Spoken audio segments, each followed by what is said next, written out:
కళ్ళ ముందు ఇంతమంది మహావీరులు, అందున పెద్దలైనటువంటి భీష్మద్రోణాదులు, కడుపున పుట్టిన కర్ణుడు, ఇంతమంది నశించిపోవలసినటువంటి అగత్యం ఏర్పడదు. ఇంకా తాను చెప్పకపోతే ఈ జరిగేటటువంటి వంశక్షయంలో తనకి కూడా కొంత పాత్ర ఉన్నట్లవుతుందని ఆమె పరివేదన పొంది కర్ణుడితో ఇక యథార్థాన్ని చెప్పేయాలి.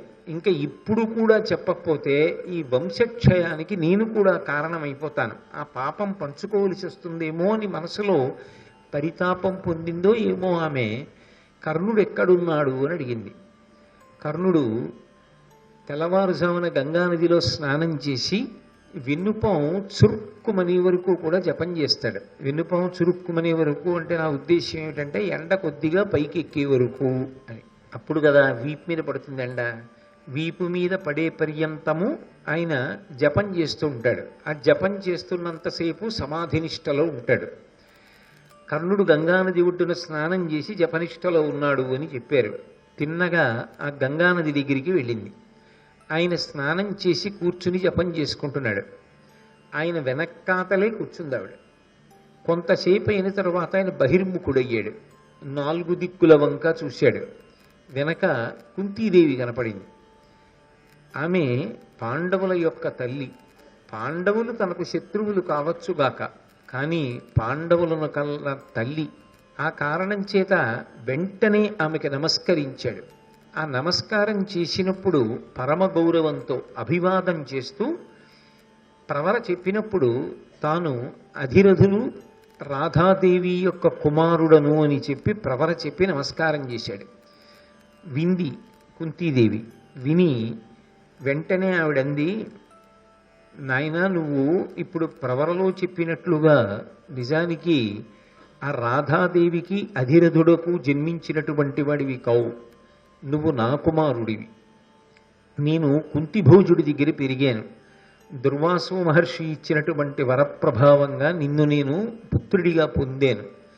అందుకని నువ్వు నాకు సూర్యుడికి కలిపి జన్మించినటువంటి వాడివి. కాబట్టి ధర్మరీత్యా పాండురాజు గారికి పెద్ద కుమారుడి అవుతావు. కాబట్టి నువ్వు పాండవుల పక్షానికి వచ్చి చేరిపోతే ఇక ఈ యుద్ధం జరగవలసినటువంటి అగత్యం ఉండదు. విశేషించి నువ్వు పెద్దవాడివి కనుక పట్టాభిషిక్తుడవై ఈ పుడమినంతటినీ కూడా నువ్వు ఏలుదువుగానివి. కాబట్టి పాండవుల పక్షానికి వచ్చేయవలసింది ఏంది. ఇదే కృష్ణుడు కూడా చేసిన ప్రతిపాదన. కానీ ఎదురుగుండా నిలబడినటువంటి వారు మారారు. ఇక పూర్వం కృష్ణుడు ఉన్నాడు, ఇప్పుడు కుంతీదేవి ఉంది. వెంటనే కర్ణుడు ఆమెను ఉద్దేశించి మాట్లాడడానికి సిద్ధపడుతుండగా సూర్యమండలంలోంచి ఒక వాక్కు వినపడింది. నాయనా, కుంతీదేవి ఏది చెప్పిందో అది సత్యం. కాబట్టి నీ తల్లి అయినటువంటి కుంతీదేవి చెప్పినటువంటి మాటనే నువ్వు మనసులో పాటించి చక్కగా నిర్ణయాన్ని తీసుకున్నట్లయితే అందరికీ కూడా శ్రేయోదాయకం అవుతుంది. కాబట్టి ఆమె చెప్పినటువంటి మార్గంలో నడువు అని సూర్యమండలంలోంచి వినపడింది. కానీ కర్ణుడు కుంతీదేవి వంక తిరిగి ఒక మాట అన్నాడు. క్షత్రియ సంస్కారమునకు పాత్రముగా నీవు నన్ను పాటింపవు. ఇహాముత్ర ఫలములకు నీకే పుత్రుడనని వచ్చుటింక పూలుని చెప్పుమా. అమ్మా, నువ్వు నన్ను కన్నప్పుడు నేను నీ కుమారుడను అన్న విషయాన్ని లోకానికి చెప్పలేదు. నేను నీ కుమారుడనైతే నువ్వు నాకు ఎటువంటి సంస్కారములను అందించవలసి ఉంటుందో అటువంటి సంస్కారములను నువ్వు నాకు అందించలేదు. నేను వాళ్ళ కడుపున పుట్టకపోయినా నేను వాళ్ళ కుమారుడనని పెంచి పెద్ద చేసి నాకు సంస్కారములను అందించినటువంటి వాళ్ళు అధిరథుడు, రాధాదేవి. కాబట్టి ఇప్పుడు నేను నీ కుమారుడను అని చెప్పినంత మాత్రం చేత ఇహము పరము ఎలా సంప్రాప్తిస్తాయి? చాలా పెద్ద ప్రశ్న వేశాడు, చాలా గంభీరమైనటువంటి ప్రశ్న వేశాడు. ఇహము, ఇక్కడ సుఖం ఎలా కలుగుతుంది? ఇప్పుడు నువ్వు ఇది చెప్పావు, నేను చెప్పి పాండవుల వైపుకి వచ్చా. ఇన్నాళ్ళు కుంతీదేవి ఎందుకు చెప్పలేదు ఈ విషయాన్ని, ఎందుకు దాచిపెట్టింది అన్న ప్రశ్న వస్తుందా రాదా? ఈ విషయం ఇంతకు ముందు కుంతీదేవి చెప్పి ఉంటే జరిగిపోయినటువంటి అనర్థములు చాలా జరగకుండా ఉండేవి కదా అన్న ప్రశ్న వస్తుంది. పైగా ఇక్కడ పాండవులు చేసిన ప్రతిజ్ఞలు కొన్ని ఉన్నాయి. ఆ ప్రతిజ్ఞలు ఎలా నెరవేర్చుకోగలుగుతారు ఇప్పుడు? ఇక పరమునకు సంబంధించి ఇంతకాలము నేను వాళ్ళ కుమారుడిగా కదా పెరిగాను, ధర్మరాజు కదా మీ కుమారుడిగా పెరిగాడు. పాండురాజు గారు మరణించినప్పుడు చెయ్యవలసినటువంటి కార్యములన్నీ కూడా ఎవరు చేశాడు? తండ్రిని ఉద్దేశించి ధర్మరాజు గారు చేశాడు. అప్పుడు నేను చెయ్యనివాడనయ్యాను కదా. ఇప్పుడు వచ్చాననుకో, ఇప్పుడు పెద్ద కుమారుడిగా నీకు చెయ్యాలి. ఇన్నాళ్ళు చెయ్యడానికి అధికారం లేనివాణ్ణి ఇప్పుడు చెయ్యడానికి అధికారం పొందడానికి నువ్వు నాకు కొత్తగా సంస్కారములను కల్పిస్తావా ఇప్పుడు? మరి అప్పుడు నీకు ఈ దురదృష్టి కలగలేదా? ఈ పిల్లవాడిని ఇలా వదిలేస్తే రేపు చెప్పడం కుదురుతుందా? పెద్దవాడయ్యాక చెప్పడం కుదిరినా ఇహపరములు నాకు సమన్వయం అవుతాయా? పెద్ద కొడుకు వైపు నుంచి జరగవలసినటువంటివి జరగడం సంభవం అవుతుందా అని నువ్వు ఆలోచించలేదు కదమ్మా. కాబట్టి ఇప్పుడు నేను పాండవ పక్షానికి వచ్చినంత మాత్రాన జరిగేటటువంటి ప్రయోజనం ఏమిటి అంటే, ఆయన ఏ ఉద్దేశ్యంలో అడుగుతున్నాడంటే, కుంతీదేవి వచ్చి ఇప్పుడు ఈ ప్రశ్న నన్ను అడిగింది అంటే నేను యువతల పక్షంలో ఉండడం వల్ల పాండవులకు ప్రమాదం ఏర్పడుతుంది, నా యొక్క శౌర్యము చేత నేను పాండవులను చంపుతాను. అథవా అర్జునుణ్ణి చంపకపోయినా ధర్మరాజు, భీముడు, నకులుడు, సహదేవుడు నా చేతిలో పడినప్పుడు ఖచ్చితంగా సంహరింపబడతారు. కాబట్టి ఇత పూర్వం తాను ఎవరికి సంస్కారములను అందించిందో వారు బ్రతకాలనుకుంటోంది, అందుకు నా దగ్గరికి వచ్చింది అని బహుశः ఆయన మనస్సులో అనుకున్నాడు. అనుకుని అందుకే దాన్ని కుంతీదేవి యొక్క వ్యక్తిగత విషయంగా మాట్లాడాడు. నువ్వు నన్ను ఇతపూర్వం ప్రకటించలేదు కదా, ఇప్పుడు ఎందుకు నన్ను కుమారుడిగా ప్రకటించాలనుకుంటున్నావు? చెప్పి వదిలిపెట్టట్లేదుగా, పాండవ పక్షాన చేరమంటున్నావుగా, రాజ్యాభిషేకం పొందమంటున్నావుగా, రాజ్య పరిపాలన చేయమంటున్నావుగా. అంటే అది అప్పుడు బహిరంగ రహస్యమేగా, అందరికీ తెలుస్తుందిగా. అది నువ్వు ఇంతకు ముందు అలా జరగడాన్ని అంగీకరించలేదుగా, ఇప్పుడు జరగాలని ఎందుకు కోరుతున్నావు? అప్పుడు చెయ్యడానికి ఏ వడ్డొచ్చాయి, ఇప్పుడు చెయ్యడానికి ఏ అడ్లు తొలగిపోయాయి. అంటే ఆయన వరకు ఆయన ఆలోచన ఏమిటి అంటే, యుద్ధంలో ఇది నాకు పాండవులకు సంబంధించిన ప్రశ్నగా ఆరుగురిని కన్న తల్లిగా ఆమె ఏం ఆలోచిస్తోంది అంటే, ఒక్కరిని పోగొట్టుకోవడం కూడా తల్లికి ఇష్టం ఉండదు. అది లోకంలో తల్లి ప్రేమలో ఉండేటటువంటి పరమాద్భుతమైన విశేషం. నా దగ్గర 100 రూపాయలు ఉన్నాయనుకోండి, ఓ 10 రూపాయలు పోయి అనుకోండి, పోతే పోయేలే 10 రూపాయలు, ఏదో 90 రూపాయలు వీలై అనుకుంటాను. ఏదో 500 కాగితాలు, ఓ 50 కాగితం ఉందనుకోండి, ఓ 50 కాగితం పోయిందనుకోండి, పోన్లే అదృష్టం 100 కాగితం పోలేదనుకుంటాను. కానీ తల్లికి ఎంతమంది పిల్లలున్నా ఇంకొకలా తల్లి ఆలోచించదు కదా, ఇంకొక అమంగళకరమైన ఆలోచన అసలు తల్లి మనసులో రాదు కదా. అందరూ క్షేమంగా ఉండాలి, అందరూ వృద్ధిలోకి రావాలనే తల్లి కోరుకుంటుంది. అందుకని కర్ణుడి ఆలోచన యందు దోషం కూడా లేదు. తల్లిని చాలా సహృదయంతో ఆ మాతృ ప్రేమని అర్థం చేసుకునే మాట్లాడుతున్నాడు అని అనవలసి ఉంటుంది. ఆరుగురు క్షేమంగా ఉండాలని ఆవిడ కోరుకుంటోంది. ఇప్పుడు నేను ఇటువైపు ఉంటే అటు 5గురిలో బహుశः 5గురు అయినా పడిపోవచ్చు, 4 పడిపోవచ్చు, లేదా నేనొక్కడనే పడిపోవచ్చు. కానీ 6గురు మాత్రం ఉండడం ఆవిడికి ఎప్పటికీ సంభవం కాదు.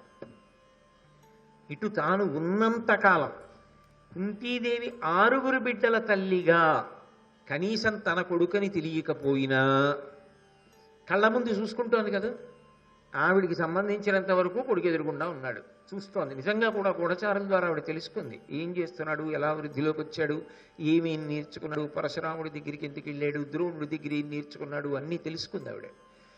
కళ్ళ ముందు పిల్లలు ఉన్నారు, ఓ సంతోషాన్ని పొందేసింది. ఏ కారణానికి చెప్పలేదు, లోకాపవాదానికి భయపడి. కానీ ఇప్పుడే పరిస్థితి వచ్చింది.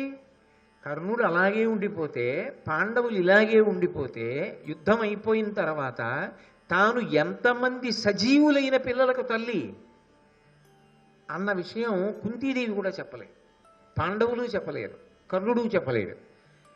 అప్పుడు ఈ పాపం నాది కాదా, ఇది చెప్పుంటే ఆరుగురు బతుకునేమో, అలాగా అది కర్ణుడికి వస్తాడేమో, రాకపోతే నా తప్పు లేదు కదా, కనీసం నాకు ఆరుగురు బ్రతకాలనే కదా నేను కోరుకున్నాను అన్న విషయంలో తనకి ఒక తృప్తి ఉండాలని, ఆరుగురు బ్రతికి ఉండాలని బహుశः ఈమె నా దగ్గరికి వచ్చి ఉంటుంది అని కర్ణుడు అనుకున్నాడు. తల్లి యొక్క హృదయం ఎలా ఉంటుంది అన్నదాన్ని మనసులో పెట్టుకుని మాత్రమే కర్ణుడు మాట్లాడుతున్నాడు. కాబట్టి కర్ణుడు ఆ విషయంలో ఏదో దోషభూయిష్టంగా మాట్లాడాడు అని చెప్పడానికి అవకాశం ఏం లేదు. అందుకే ఒకవేళ మేము ఆరుగురం బతికినా అమ్మా నువ్వు కోరుకున్నట్టు, అప్పుడు నేను పెద్దవాణ్ణి కదా, నేను పెద్దవాడను కాబట్టి ఇహము పరము రెండింటినీ చూడాలి కదా.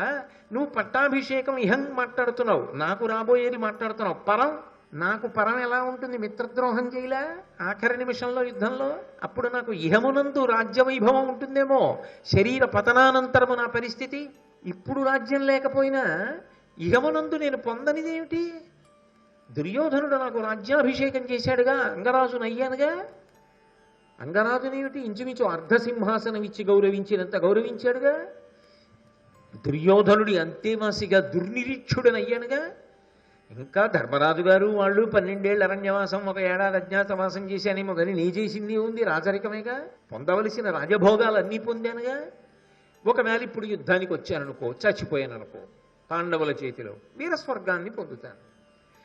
ఇప్పుడు నేను అలా దుర్యోధనుడి వైపు కాకుండా పాండవుల వైపుకి వచ్చాననుకో, పాండవుల వైపుకి వస్తే నాకు ఇహమునందు ఏమవుతుంది? పట్టాభిషేకం అవుతుంది అంటున్నావు. అప్పుడు ఏముంటుంది? రాచరికమే ఉంటుంది. నేను తినేది రాచకూడే, అనుభవించేది రాచభోగాలే. దానికి ఇప్పుడు నేను అనుభవిస్తున్న కన్నా పెద్ద భిన్నంగా ఏముంటాయి కనుక ఇహమునందు ఏ మార్పు ఉంది? ఇక పరమంటావా? పోతుంది ఖచ్చితంగా. మిత్రద్రోహం చేశాను కదా, ఆఖరి నిమిషంలో యుద్ధం వదిలేసి దుర్యోధనుడికి ద్రోహం చేసి ఆవలపక్షాన్ని చేరిపోతున్నానుగా. ఈ మిత్రద్రోహం నన్ను కట్టి కొడపదా? రాజుగా సింహాసనం మీద కూర్చుని ఎప్పుడో యుద్ధంలో కాకుండా అఖండ భూమండలానికి చక్రవర్తిని అవుతాను. ధర్మజ భీమ అర్జునుడు కులసహదేవులు నాకు సోదరులను అనుగమించగా ఈ లోకంలో నన్ను ఎదిరించి నిలబడగలిగిన వీరుడు ఎవరు ఉంటాడు? నేనే మహావీరుడనై ఉండగా ఇక నన్ను ఎవరు ఎదిరించే అవకాశం ఉండదు. అప్పుడు నాకు యుద్ధంలో మరణించే అవకాశం ఉండదు. నేను ఎలా మరణించాలి? అప్పుడు జ్వరంతో మరణించాలి. జ్వరం అంటే రోగం. రోగంతో మరణించిన వాడు వీరస్వర్గం అలంకరించగలడా? మహాపుణ్యాత్ముడైతే అలంకరించాలి. నాకు మిత్రద్రోహ దోషం వస్తుందిగా. అప్పుడు నాకు పరం ఏమైంది? నీకు సంబంధించినంత వరకు పాండురాజు గారికి నేను చేయలేదుగా, ధర్మరాజు గారిగా చేశాడు పరలోక క్రియలు. ఇప్పుడు నేను కొత్తగా ఎలా చేయను? నువ్వు అసలు పుట్టగానే నాకు ఇవ్వవలసిన సంస్కారములు నువ్వివ్వలేదుగా. ఇన్ని ప్రశ్నలు అక్కడ ముడిపడి ఉండగా ఇంత తేలిగ్గా పాండవుల వైపుకి వచ్చేయని ఎలా వచ్చావమ్మా? ఆరుగురం బతికుండిపోవాలని కేవలం అమ్మ ప్రేమతో వచ్చావా ఇన్నాళ్ళకి? మంచిదే, ఆరుగురు బ్రతికుండాలని కోరుకున్నావు. ఆ విషయంలో నేనేమన్నమ్మా? ఒక తల్లికి ఆ ప్రేమ ఉంటుంది. కానీ నువ్వు అడిగినా నాకు మనసులో అలా ఉండాలని ఉన్నా ఇప్పుడు ఇక చేయి దాటిపోయిందిగా. ఇప్పుడు ఇంకా అలా కలవలేనుగా, ధర్మం అడ్డొస్తోందిగా. కాబట్టి ఇహపరములకు పనికిరాని ఈ ప్రతిపాదన దేనికమ్మా? ఎలా సాధ్యం? విజయ విక్రమంబు విఖ్యాతమయ్యుండ నేను కుంతి కొడుక భానుజుండననుచు అతని కూడా నరిగిన అతనికి విరచిపోయిన రే వేయునేల.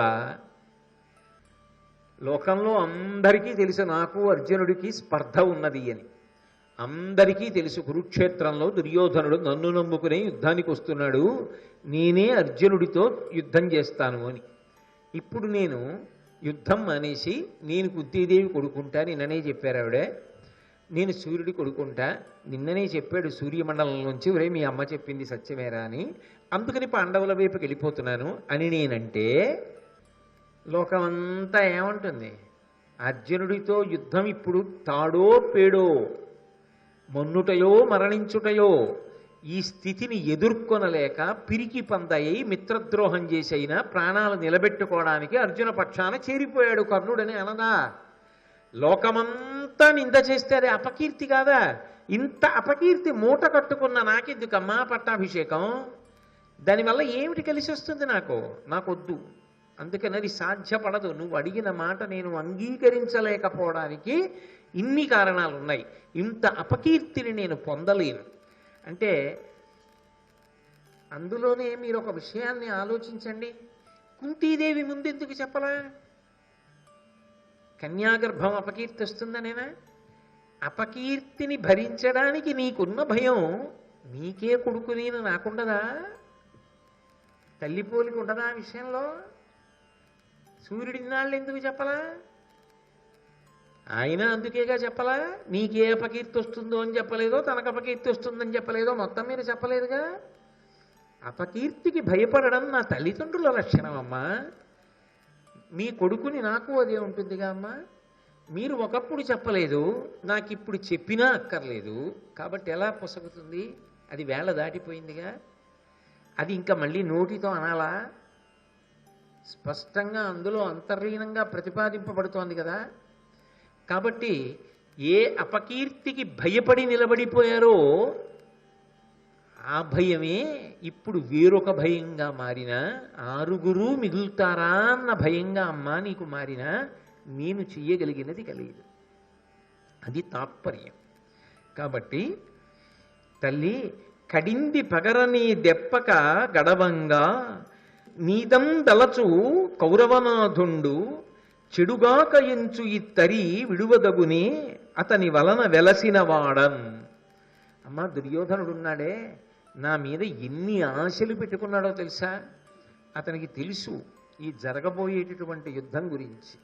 అర్జునుడి యొక్క పౌరుష ప్రతాపాలు, ధర్మరాజు గారి యొక్క ధార్మిక నిష్ఠ, భీముని యొక్క గదాయుద్ధ కౌశలము, నకుల సహదేవుల యొక్క పౌరుష పరాక్రమాలు, దృష్టజ్యుమ్నుడి యొక్క జనన విశేషము, ద్రుపదుడు చేసినటువంటి యజ్ఞము, శ్రీకృష్ణ పరమాత్మ యొక్క అండ, ఇవేవీ తెలియనటువంటి వాడు కాడు దుర్యోధనుడు. తెలిసి కడింది పగరని దెప్పక కడవంగా, ఆ యుద్ధం అనేటటువంటి మహాసముద్రం, ఆ సముద్రంలోకి దీవుకి ఈదడం మొదలుపెట్టిన తర్వాత చేతులతో ఈదినవాడు గట్టు చేరడం. కానీ ఒక పడవ ఉందనుకోండి, ఒక ఓడ ఉందనుకోండి, వాడికి ఆశ ఉంటుంది. వాడు మాత్రం అవతల గట్టుకి ఎడతానన్న ఆశతోనే ఓడెక్కుతాడు. ఓడెక్కిన వాడు వస్తానో రానో చెప్పలేనో అని చెయ్యి ఊపడం. అవతల దేశానికి తప్పకుండా చేరుతాను, మళ్ళీ వస్తానని నమ్మకం. ఎందుకంటే నౌకతో వెడుతున్నాడు. అదే కానీ సముద్రంలో దూకి అవతల దేశానికి ఈదుకుంటూ వెడతానన్నవాడు ఖచ్చితంగా చెయ్యూపి అక్కడికి వెళ్ళిపోతానని చెప్పడం సాధ్యం అవుతుందా? అవదు. దుర్యోధనుడు ఇవాళ యుద్ధం అనేటటువంటి సముద్రంలో దూకడానికి కారణం ఏమిటో తెలుసా? ఏ ధైర్యం చూసుకునో తెలుసా? కడింది పగరని తెప్పగ కడవంగా, నన్ను నౌకగా భావిస్తున్నాడు, నన్ను తెప్పగా భావిస్తున్నాడు. ఈదదలచు కౌరవనాథున్, ఆ సముద్రాన్ని ఈదాలనుకుంటున్నటువంటి కౌరవనాథుడికి నేను తెప్ప అని ఆయన నమ్మకంతో ఉన్నప్పుడు చెడుగాక ఎంచు ఇత్తరి విడుబదగునే. పోతే పోయాడు, మనకేమిటి? ఇవాళ కర్ణుడు అన్న పేరుకి ఇంత గౌరవం ఉందంటే, ఇంత ప్రఖ్యాతి ఉందంటే, ఇంతమంది భయపడతారంటే, ఈ పేరు, ఈ ప్రఖ్యాతి ఇవన్నీ రావడానికి కారణము ఆ దుర్యోధనుడు. అటువంటి వాణ్ణ మిత్రద్రోహం చేసి నేను సముద్రంలో ముంచేసి వెళ్ళిపోవడం సాధ్యమవుతుందా? నేను అలా చేయగలనా? నేను చెయ్యలేనమ్మా. కౌరవుల చేత కుడిచిన వారికి ఇది సమయము, ఎట్టివారును సంగ్రామారంభమున బాయుదురే, రాజులు మనల తిట్టరే అట్లయినన్. ఎక్కడైనా కూడా లోకంలో అమ్మా ఒక నీతి ఉంటుంది. ఆ ఇంటి కూడు తిన్నాం అంటే, ఆ ఇంటి అన్నం తిన్నాం, వాళ్ళు పెట్టిన భోజనం చేశాం, వాళ్ళకే ద్రోహం చేయడమా? తిన్న ఇంటి వాసాలు లెక్కెట్టాడంటారు. ఎవడు అన్నం పెట్టాడో వాడికి ద్రోహం చెయ్యరు. అందుకేట పూర్వం రాజులు సైన్యాన్ని తీసుకుని యుద్ధానికి వెళ్ళేటప్పుడు భోజనం చేసే ముందు ఫలానా చక్రవర్తి పెట్టిన భోజనం అని చెప్పి తినిపించేవారట. అంటే ఆ కృతజ్ఞతాభావం ఉండాలని. నిజంగా వాళ్ళు అలా పాపం ప్రాణాలు ఒడ్డి చేశారు కూడా. ఎప్పటికీ సైన్యానికి అదే గౌరవం. నిజంగా ఉద్యోగం అంటే వాళ్ళదే, దేశభక్తి అంటే మొదట చెప్పుకోవలసిన వాళ్ళు వాళ్లే కదూ. స్వాతంత్ర సమరయోధుల తర్వాత ఎప్పటికీ అలా మంచులో, అలా కొండల్లో నిలబడి అటువంటి ఉద్యోగాలు చేసి అలా దేశ సంరక్షణ చేస్తారంటే ఆ సైన్యానికి 2 చేతులెత్తి నమస్కరించకపోతే ఇక సంస్కారం అన్న మాటకు అర్థం ఏముంటుంది? కాబట్టి అమ్మా,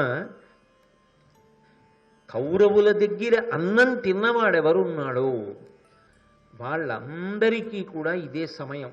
వాళ్ళ వైపున నిలబడి కృతజ్ఞతావిష్కారం చెయ్యాలి. వాళ్ళకి ఖచ్చితంగా ఉపకారం చెయ్యాలి.